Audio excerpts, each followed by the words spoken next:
Thank you so much. It is at this moment getting interesting to know that more persons have shown interest to throw their hat into the ring for the #1 plump political job, the president of Nigeria. On the program tonight, we shall be hearing from some of them, especially the only female that has come out to run. She is Khadijah Okunnu-Lamidi. She is in the studio with us at the moment. She will be joining us shortly. Let's now meet the young Nigerian lady who has come out to say she wants to be president of Nigeria, Khadijah Okunnu-Lamidi. Thank you so much for joining us in the studio. Thank you for having me. You know, when I saw your the news report on one of the dailies, I was like, wow, this is courageous. I like this. That a young lady is coming out to say, no matter what I have seen, whether they are my fathers or grandfathers or those that have spent close to about 40, 50 years in politics, I still want to run. But what pushed you? What gave you this courage, this daring courage to say, yes, you want to be president of Nigeria? Thank you again for having me. I'm here to renew our commitment to nationhood. I'm not here as a career politician. I'm here to fix the issues that we see on ground, issues that have to do with the welfare of the people. And sometimes you might think that it's a youth candidacy, definitely, and it's not geared only towards the youth. But as a youth, I must be able to solve some of the issues that have been very detrimental to our progress and our growth. So one of the key issues in here is that we need job creation, and for that, through my own in my manifesto, we have the first tag is industrialization. This is going to solve the employability situation in the country. We're going to be able to create jobs, sustain them, develop our economy, develop our skills, and increase foreign direct investments, diversify our economy, provide, all these infrastructure would now help provide, access to other needs of the community. So these are the issues on ground. I do not want to be, I know the questions about, starting from where or where. Yeah. I do not want to be a career politician. That is not the goal. Well, you do not want to be a career politician, but you decided to go for the #1 political job in Nigeria, the president of Nigeria. Was it a child's play? Were you just trying to test your ability or your strength? Well, we can see that I'm running on the mandate of the people. And we can see that the business of silence, which many of us have had to deal with, has come to an end. We have decided that it's time to speak out, and it's time to actually, demystify the office and the, levels on how to get elected. When they say, oh, start somewhere, it's just a very, very, very strategic way of closing up the political space, because you feel like some seats are reserved for a certain few, but they really are not. It's time that we get that conditioning and that narrative out of politics in Nigeria, because if we don't do that, we're going to keep recycling and we're going to keep getting the same result we've got. We can't expect anything different. So it's time for us, regardless of what the parameters are and what the situation is, to throw our hat in the ring. And most of the people that are in there, they did not start in office old. They grew old in office. Some of them took leadership positions way younger than I was. So you cannot get there and then shift the goalpost because it serves you now. So it's time for us to, this is only showing that we're responsible. This is only showing self-leadership. It's not showing anything else. It's not a show. That's not what it's about. It's about actually inspiring, because all the other positions, there'll be people, young, capable Nigerians that will aspire to these positions. But we first needed to open up the political space, and that is what my candidacy is doing. In Nigeria, because I had asked you initially what gave you the drive to say, yes, I want to throw my hat in the ring. Because one, you're young. Number two, you're a woman. And if you take a look at what's going on in Nigeria today, if you even take a look at what's happening in the National Assembly, when there is any bill that has to do with women, the members, when they vote against it. And now you are coming out to say, I am a woman, I am a young Nigerian, I can do it. So I really, Nigerians will want to know, at what point did you get this? At what point did the inspiration come to you that you can do it? Well, I've always had the heart for service and to serve my country. So in all the capacities I've ever filled, I've always put country first, and that is something that can be checked. Now, it's funny that, you know, when it comes to politics, we put all the divisions, ethnicity, gender, and stuff. I understand that these are ways to keep us separated, so we cannot organize. Women do have a huge role to play in nation building. We are the leaders of our extended families, and if we can be strong enough to have babies and strong enough to bring babies into this world, why do you think we cannot be strong enough to raise them and raise them for political office or create opportunities for them? So I understand the fears of men, and I always make sure that I let them know that it's not about competition. It's not about, we might not be strong enough physically, might not be strong enough in so many things, but intellectually we do have a lot to offer. And this is, in nation building, it's not about who is the strongest. It's about putting all the intellectual capacity in a pot so that we can drive national development. So a lot of, you know, the youth, and because when you think about it, the youth is, I read recently that the demography of the population that is 60 or 65 years old and above is 2.8% of the population. Of course. So 2.8% of the population who are already in their 60s, cannot drive 97.3% of the population. The inequity is just too high. So we need to understand that these ideologies are the conditioning of a certain few, which we understand. But the majority who I represent, the majority who have been disillusioned, who have been disenfranchised, are the ones who are going to make these decisions. And they do not have that idea. They understand the value of women. They understand what women bring to the table. And they're ready to work hand in hand with us to get to where we're going. So my candidacy, I understand that people might, take in different, but the constituency that I represent, they are happy and they are willing to work with me on this journey.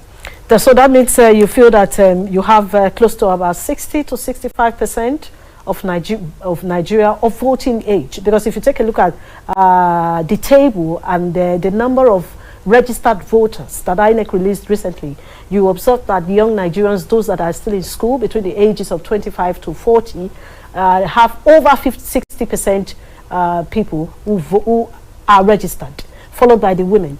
So you feel that if you want to take advantage of that space, that it will favor you? Definitely. This is what we just need to give power back to the people. They need to understand the power of their votes.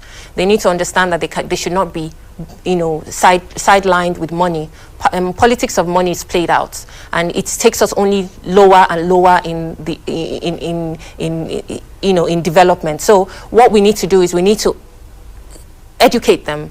Another strategy, I hate to call it strategy because it's a low strategy, but another way that they keep us disenfranchised is that they let you think that, the elections are already done, or they're already done and dusted. No, they're not. Your vote actually counts. If they don't count, they won't try to, chase you away from the polling units. They won't try to buy your votes. So I need, the women and the youth and the students, because students also don't understand how much politics matters. I understand you're still in the cocoon of studenthood, but as soon as you leave, you need a job. You need good healthcare. You need good roads. You need everything is decided by politics. So we cannot separate it from our private lives. We have to ensure that we get involved, get engaged. And my candidacy, why I'm quite satisfied so far, is that it has created a national consciousness. People who never got involved because they always thought, oh, it's the same old story, have taken interest, have started, even whatever side they are on, the fact that they're engaging and that they are contributing to the conversation is good enough. But, you know, those that do believe that there's a chance that we have here, they need to exercise their voting rights. They need to, there's so many stacks and stacks of PVCs in INEC that people have abandoned. You need to pick up your PVC. If you've not registered, you need to register, because and most times, you know, sometimes you have to also believe that maybe, you know, you keep hearing power is not served a la carte. Yes. So we need to actually get up and go get it. And when you get up for your, to stake your birthright, you will get no resistance. Because people now really understand that, okay, these guys are actually ready. So I'm just trying to reach out to my constituency, which are the women, which are the youth, and the men. You know, it's not because at the end of the day, we all have, we're not an island. Yeah. You have family, you have, you know, relations, you have friends, and you don't understand what your decisions, how resounding your decisions are, the decisions you make now for generations to come. So we need to get back into that nationhood rather than having them have division lines. They don't have division lines in power right now. No party, no ethnicity, none of that matters. It's only when it comes to politics, when it comes to you know, shredding politics into different angles is when you start seeing that, oh, you know, I'm here, I'm in this party, I'm in that party. But at the end of the day, all they're doing is all of them are staking their claim. Yes. And whichever one wins the raffle, wins for all of them. So we need to organize ourselves and ensure that we don't allow these lines to come in between us. So we can organize. People who have so much interest in the health sector, in education, they need to find themselves like minds. So we can come up with solutions. It's not going to be externally done. We have to do it internally. And we have the resources, human capital. We have even the money. You can talk about money. But here I'm really, I want to highlight the assets in capital, human capital that we have. Yes. I need to highlight it because Nigerians we just seem to have taken the back seats. Meanwhile, when we go outside the country, and you know, I'm so glad for our diaspora, Nigerians living abroad, just look at what we've built there. Look at all the accomplishments we've made there. We are the same people. We're not different. And I just need everyone to understand and wake up and say, you know, this is actually who we are. Why is anybody writing our story for us? Why is anybody, you know, once everybody is able to be employable, there are jobs available, there's healthcare, nobody is going to be able to come to you and give you 5,000 for you to go do some, you know, dirty job. This is not going to happen. So we need to, and you know, as a woman, these are the things that most of our women is on our mind.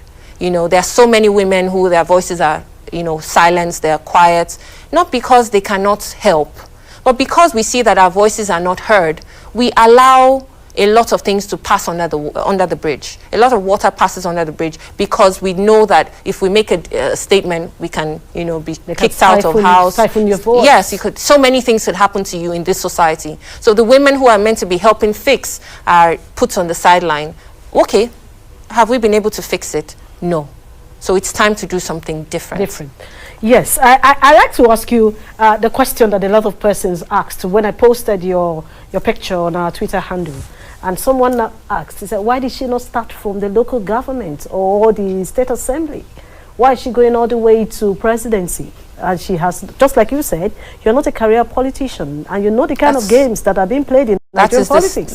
They push you to start somewhere. It's a game. So they push you to start somewhere, and they understand that the bottlenecks that they've placed along the way is going to, you know, one way or the other compromise you. So they are able to manage your growth. They're able to manage their gatekeepers, or the gatekeepers are able to manage your steps. So what we've had to do now, like as you can see, is break that open, break it totally. There's no, like I mentioned, there's no reserved position. But then it also allows everybody else to run for governor, run for a senatorial seat, run for House of Rep, anything you want to run for, as long as you have the character, the competence, the capacity, and you have a love for your country. That you have to understand is not self-serving. All the monies that have been made so far, what have we used it for? To buy what? To acquire what? When that millions and millions of Nigerians are in poverty. So we need to start getting back to the basic of humanity, the essence of humanity. It's no longer business as usual, where you just think it's not even in vogue. It's played out totally. All right, now you don't have a political party, because right now the law that we have, I don't think there is any law, even in the amended one that we are still waiting for the bill, does not even allow independent candidacy. When you're planning to belong to a political party, which party do you have in mind? Well, you know, the decision to run as an independent is to make sure that we have a clear platform, a neutral platform, away from the usual platform. From the foray of the intricacies of the political parties. I would say the top two, yes. So we come as a neutral ground where we can, it's a fertile neutral ground where we can build. So when we're having conversations now, just like we did, the party politics, which is what you're coming to, yes, came later. It's not the first thing you asked me.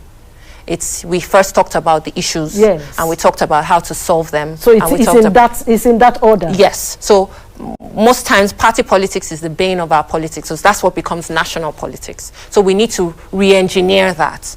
Now when I have all our volunteers, all our everybody that is a part of this journey, don't we understand that, you know, we're not using any lines, not even party lines. We're working above party politics so that we can build a consensus. We can build an ideology that is strong enough. And once you have that, then we can all decide, okay, what do we want to do? Okay. This is not about one person. This is about a consensus. What do we want to do? Where do we want to go? And we'll make a decision and we'll go. But I can tell you today that the top two parties are not, they don't represent our ideology at all. They're not on the line at all. They're not on the line. So but somebody can say you may not go for the top two parties because the top two parties are overcrowded. And the kind of politics that is being played there is not what you will want to do. You want to dabble into. It's not part of us. It's not part of what. No. And they may not have your ideology as at this time. So you'll be looking for a party that has the ideology that you have in mind. Definitely, and we need to lead the conversation. Yeah, we're not coming from behind. We need to lead it. Everybody has to adjust. Everybody has to understand that the game has changed. Politics of playing with the mind games of Nigerians and saying this just for political gain is played out. Like I said. Now let's talk politics, because I like the fact that you have this idea and you have this courage to say, let it not be business as usual. We have to start thinking outside the box. But we cannot push away the real politics in Nigeria. If you take a look at what is going on now, because election is not just about you going to the field to say, I want to contest. There are people on the ground, people who don't show their faces, that takes decision that you and I may not even be aware of before they go into election. Okay. And there are politics being played, and that politics started since 2021, or even after the 2019 election. If you notice what is going on today, the electoral body, as it is now, in a few months' times, most of the resident electoral commissioners in states that will monitor elections in states will leave. Almost about 80% of them will leave. We had before now the issue of 5 national commissioners that have gone, and they are nominating some new ones. So this is where politics starts from. They begin to go into the umpire to make sure for them, they feel, let's see what we can do with INEC before we move into what we can do with the minds of Nigeria. Are you ready to play that kind of politics? Before you go into the field, these persons are already fixing things. Are you aware of that? Yes, but you know, like I mentioned earlier, people can come into formation, but the will of the people, the voice of the people is what matters. You know, we could say, you know, one or two, we want to fix one or two, but these people have families. They have people who they listen to. They have people who, you know, they're dependent on, or they're, you know, you know, these are the people that we're reaching out to. Those who have this kind of mindset, or a mindset of trying to silence the voice of the people, we are not going to give any attention to, because they have decided to, you know, play with their futures or play with the future. So that means you're consulting now as of this moment with people widely. Are you consulting with those politicians that are career politicians? No. Are you not seeking advice from some of them? You know, advice comes, most of the career politicians that you see might get good advice across, you know, in different aspects of it. But sometimes, I guess, if you become self-serving, or your ideas change, you might not take advice as often as you should. And so the people who are there, who, you know, even in let me just deviate a little. Our cabinets, we're already setting it up. So each region, we're asked, you know, you bring 30, you know, the youth representative bring 30 CVs or however many we've been vetting, so that we can get, but you know, competence comes into play, character comes into play. These are things that we're setting up already. And, you know, they say, okay, you know, you need to listen to your elders, which is our culture. So the elders in our sphere are there in an advisory role. So all the advisors of the government will be but the guys that are driving the machine, who have the energy, who have the vigor, are youth. They are youth inclined, they are youth, you know, and this is the only way to do it, because we have the vibrancy, they have wisdom. So we're merging these two together, and obviously going for the top job is only one of the reasons is because we need political will to get anything done. Even the bill you spoke about, the reason is not because, you know, it couldn't be done, it's the political will. Just like how having primary health centers in the local government functioning is political will. It's not that the laws are not there to make sure that corruption is minimized. It's political will. And you can't get political will except all those powers reside in the presidency. Now, when you get this political will, you still have to start from bottom up. You have to fix the local government. You have to, all these things fall into line. But then it helps you close the gap. So going to the top is for the will. For people to say, okay, yes, we're going to do it, and we're going to get it done, we're going to execute, and we're going to execute perfectly. Okay. Now, in a country like Nigeria is a very complex country. You know, we have so many ethnic groups, we have religion, so many religions in this country. We have people with different ideas. So it's a country where you have many inside one. And in a country like Nigeria that is so popular, the most populous nation in Africa, you think you need the strength of the youth to drive your government, or you need the wisdom of the old? Both, like I told you. You need both. Both. To drive your government. You know, what we do in Nigeria a lot is that I think there are two sides of our lives that we ignore. We ignore our children. That's why education is so poor. And we ignore our elderly. You see people that have, you know, abandoned the old. These two aspects of life are very, very key.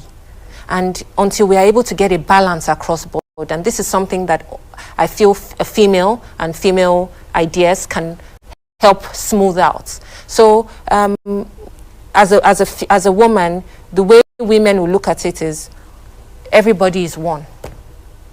To be honest, ethnicity doesn't do it. It's not an issue in Nigeria.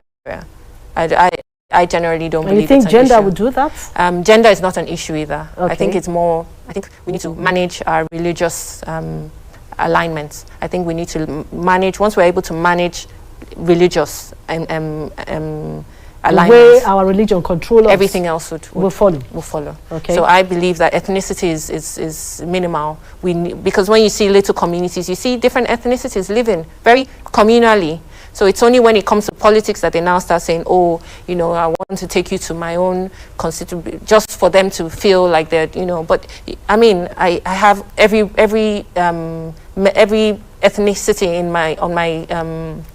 on my campaign. So you just realize that we come together, when you see yourselves outside the country or you're outside the country, you say, oh, are you Nigerian? That's the first question. Nobody asks you, what ethnicity are you? So that essence is what we need to bring back home. Why do we get home and then go, everybody just retreats to your ethnicity? That's not it. We need to, that's why I said I want to renew our commitment to nationhood. Nigeria first, but then this Nigeria first, we need to understand that there's people who feel marginalized. We need voices, and this is what a few cannot bring. A Ghana must go, okay, I want to buy it, just to silence the majority. There are many voices that are unhappy. There are many people that need things done. These voices need a voice. They need they need to be heard. And these are the voices that we're representing. So you can't come and say, even if we want to give you this or want to do, people need to understand that that is not going to bring about development. That's why we're going backwards.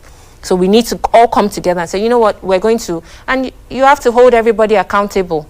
Accountability is not for, it's not negotiable. It's not negotiable at all. You know, so if you can grill me and vet me to the T, then every other aspirant must go through the same. Yes. There should be no favors. There should be nothing. Everybody should go through the same process and let the best man win. Best man or best woman win. So these are this is how I see it, and this is how we're going. Okay, let's look at the role that your clout can play in politics in Nigeria, because what we look at now is how relevant is this person in politics? Who are his followers and supporters? A lot of persons will be asking, does she know what politics is in Nigeria? Do you have political clout? Do you have the wherewithal to stand in front of people that have been in power for over 40 years? The third decade, that's where over 4 to 5 decades, they've been in politics in this country, and they're still contesting. If you look at the list that I played earlier on, you will observe that most of them have been in politics since the creation of Nigeria, and they're still contesting. So are you ready? Do you have it? We do have it. I mean, I keep saying we, because I'm not running by myself. It's not a singular candidacy. I'm running for the people of Nigeria. I would constantly in my mind, I understand the mandates. I'm clear on the mandates. But you said, would I be able to stand the heat, if you want to put it that way? I think I took time to study. I've been, I've gone through an understudy. For how long did you have you been studying? For years, for decades. And I've studied election cycles. And there are so many things that I noticed that were the cause of where we are today. One of them is, I can just bring that up now, one of them is the timeline from elections, from declaration to election. What I studied over the years is that the timeline is very short. So people keep their candidacy or aspirations. Towards the end of election. They keep it quiet. So towards the end of the election, maybe 2, 3, 4 months before the election, 3 months before the election, they come out with a bang, with everything that anybody could ever think of, which is, I mean, the hunger is so rampant that if you offer somebody a little money, you've bought them. And that's even where I wanted to even bring you up, because if you look at elections in Nigeria, there's no way you can't do without money. Are you ready? Do you have the muscle? Do you have the muscle to say, yes, if you come for money, I am ready. If you come for strength, I am ready. Yes. So, like I was saying, so, they come 3, 4 months before the election, they come out with, I hate to call it a war chest, because we're not fighting a war. So why do you say I have this war chest? What do you want to do? Cause destruction? So you come out with all this war chest or whatever you want to call it, and you direct people on how to go with money. So it's until people follow the money, elect the person, and people now say, oh, wait, who did we elect? What are the persons? We didn't have time to actually vet the candidates. And that has been going on over and over again. So I looked at it and I said, you know what? I'm going to declare early. Once you declare early, everybody has to declare early. And then we all have to go through this vetting process. And we all have to go through it will come up. Yeah, it's already coming up. Yeah, truth They're will already come declaring. Yeah, truth will, but then in the process, because it's not so short, truths will come out. Yes, you start knowing the people's character and what they possess. Quickly. You know, so that's so you give a technique. You give the electorate time to engage and make up an informed decision. It's not about money or politics of money. They might, you know, they might tell you, oh, what do you think you're doing? You can't win, But the fact that they're engaging, that they are talking about it, they will have conversations. It's shaping the narrative of the nation, one way or the other. And it's not closed like it's always been. So these are some of the things I noticed over the years. So when you say, how have I been? Running for office or being in an office in a position are not the only people who are taking part in politics. There are many people who are at the sidelines. There are many people who are watching. Maybe for a long time I was expecting one or two, or there are people who I felt are leaders I was expecting, oh, you should carry the cause for us. You know, you should go do this for us. But I see everybody silent. And I said, you know what, I'm going to take this on and try to make a difference. So I asked a question about your financial muscle. Yes. If you want to go into election in Nigeria. Yes, we understand that. So, you know, like I said, we don't believe in politics of money. However, we are crowdfunding. We are looking at the Nigerian people to fund us. So we are being crowdfunded. So the 5,000 or the 1,000 that's, you know, our security guard donated, or it's part of nation building. Everybody has invested something, so everybody expects something out of it. For how long have you had this idea? Because I want to believe after the EndSARS protests, it came on you, or you had the idea to say we could do this. We can take over power if we can hold this country for almost 7 days. So for how long have you had this idea? Well, I would not really be able to tell how long. I think over the course of my life, I must have had, you know, service at the forefront. So I have served in different capacities. However, during the EndSARS as well, I think there were a lot of people, a lot of young ones who I thought, because generally I like being in the background. So I'm kind of like a strategy person. I really don't like being in front of the camera. It's not something that I ever envisioned that I would have to do. So I always like being, you know, instrumental in helping, you know, things happen. So I did reach out to a few of our, you know, people who I believe have the character and have the clout to carry these on. But everybody maybe felt it was a setup. Everybody thought, you know, we shouldn't have a leader, because, you know, then there's nobody for them to target, or there's nobody to be in the spotlight. So we wanted to remain leaderless. But I understood, because at that point I was trying to see someone to project, someone who we can work with, someone who we can help build. But I realized that you can't really go into politics without leadership. There has to be there has to be a vision. Yes. And so then you should have the drive. Yes. So at some point I realized, you know, we can't wait anymore. And 2023 is a change of power. If we don't get it right now, it's a rebirth. If we don't midwife that birth well, just in the next 30 years is going to be, that's how our politics is going to be. Okay. So as it is now, you said you have started consultation already. Are you moving from state to state? Definitely. In Nigeria? You're doing that at this moment? Yes. And so we just opened our Abuja office, which is why we're in Abuja. So that's coming up where, you know, we call it a work center, campaign work center. So we're not opening campaign offices. So it's places where people can engage, so we can organize. It's an organization center, because most times that's the only thing we've not been able to do, organize, where people can meet and say, oh, I'm from here, this is what I do, and this is what I'm at, and then you exchange ideas, you mix that in the pool, people from every part of the state, and it's a conducive environment where you can come up with solutions.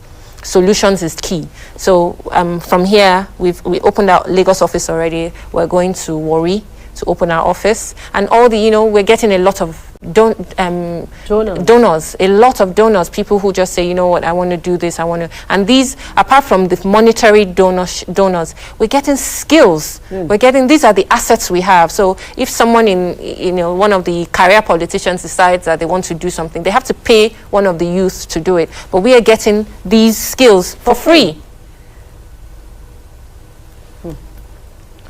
Wow, it's been quite interesting. Well, we've been speaking with the only lady as at this moment that has declared interest to throw her hat in the ring to run as president of Nigeria. She is the daughter of the former Federal Commissioner for Works during the General Yakubu Gowon's regime in the early 1970s. So you can imagine that politics actually runs in her vein from the family. You know, I was speaking sometime when I got a call from one of your coordinators who told me that you are in Abuja, that we need to have you. I said, yes, it's good.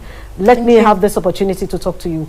I was speaking in front of my supervisor, and do you know what he said? He said it runs in the vein. The father had that push. So can I go by saying maybe you were too close to your dad? That's what gave you the idea to say, yes, I could be a president of this country. Definitely. You think that's the situation? I think he instilled self-belief and, very importantly, self-leadership. You must be able to lead yourself. You must be able to be disciplined. You must be able to think of people first. You must be able to think of your nation. He has absolute love for Nigeria. So these are the things that I must have, subconsciously inherited from him. Yes. Well, that's I don't know. I thought we could continue, but hopefully we'll be having her join us. She may be joining us remotely. Anytime we need her, we'll may be talking with her. But I want to believe that a lot of people will want you to return on the program. I would love to. Because there are questions I still need to ask you, but time is not our friend here. Yes. There are a lot. I really need to ask you questions on what you understand by Nigerian politics. Those ones will take me another time to discuss, because when you talk about election in any African country, you still need to look at the interference from the outside world, those that are from the foreign world. There are policies that they control, even our elections. Well, this is the much we can take on this interview. Like I said before, we've been speaking with Khadijah Okunnu-Lamidi. She's the only female now that has declared her interest to run as a president, to run in 2023. And I don't know, she said she's yet to take a decision on which political party that she will be running. But you can drop your comments and also drop your messages, your reactions on our social media platform at Democracy Today. You can also follow me on my Twitter handle at EGOSAMO.